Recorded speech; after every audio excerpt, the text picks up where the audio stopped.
గుండెల్లో శతాబ్దాల గౌరవం, పట్టు పరంపరకు ప్రతీక, సంప్రదాయానికి శాశ్వత చిరునామా సఖీ.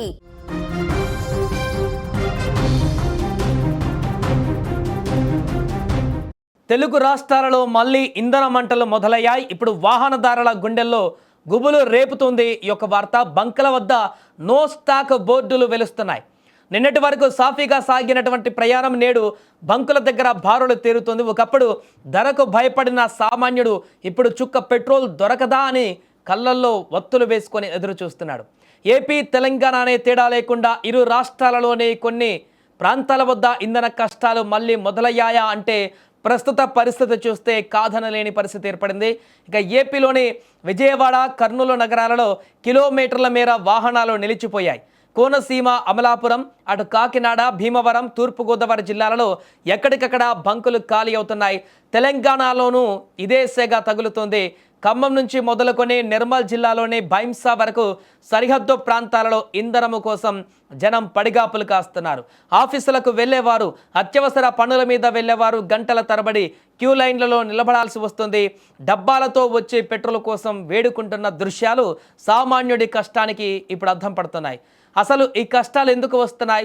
సరిగ్గా నెల రోజుల క్రితం కూడా మనం ఇలాంటి పరిస్థితిని చూసాము. హైదరాబాద్, మిగతా ప్రాంతాలలో పశ్చిమాసియాలో నెలకొన్నటువంటి యుద్ధ ఉద్రిక్తత ప్రపంచ దేశాల ఇంధన సరఫరా పైన తీవ్ర ప్రభావాన్ని చూపుతున్నాయి.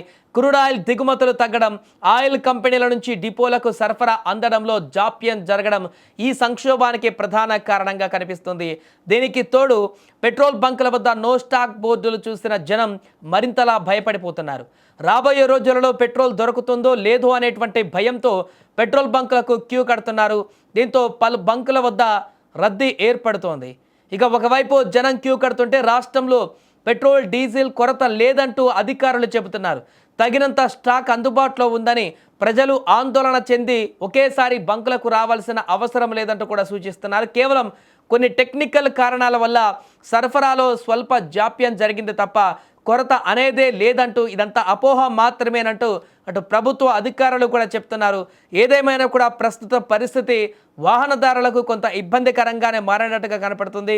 ఆ టెక్నికల్ కారణాలు ఏంటో పూర్తి స్థాయిలో సాల్వ్ చేసుకొని నో స్టాక్ బోర్డ్స్ లేకుండా బంకుల వద్ద సరఫరా అనేది కొనసాగితే మొత్తం కూడా సార్ట్ అవుట్ అయ్యేటువంటి అవకాశం ఉంటుంది. కానీ ఇది ఇలానే కొనసాగితే మరింతగా ఈ అంశాన్ని వాహనదారులు సీరియస్గా తీసుకొని కావాల్సిన దానికంటే అధిక మొత్తంలో పెట్రోల్ కొట్టించుకోవడానికి బంకులకు వెళితే మరలా షార్టేజ్ వచ్చేటువంటి అవకాశం కూడా ఏర్పడేటువంటి పరిస్థితులు ఉన్నాయి.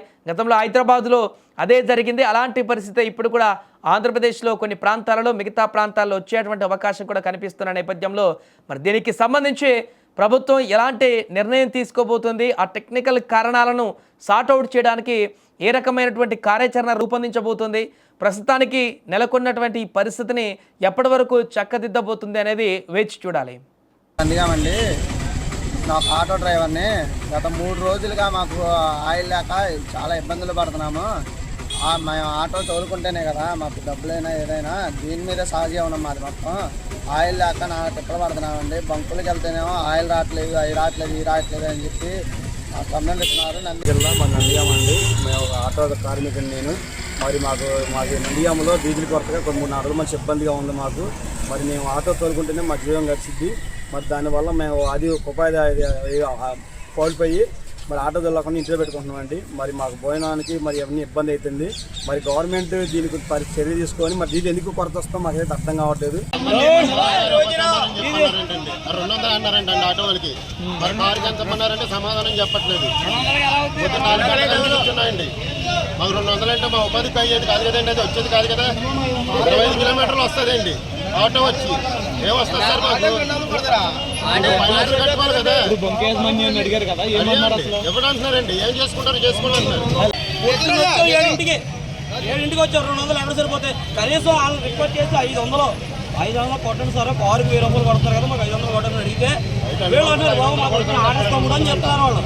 నిజంగా ఇంత బాధలు పడుతున్నావు ఆటో వాళ్ళు, ఇంత బాధలు పడుతున్నావు, పబ్లిక్ ఇంత బాధపడుతుంది. ఈ బాటికి వెళ్ళిపోదు.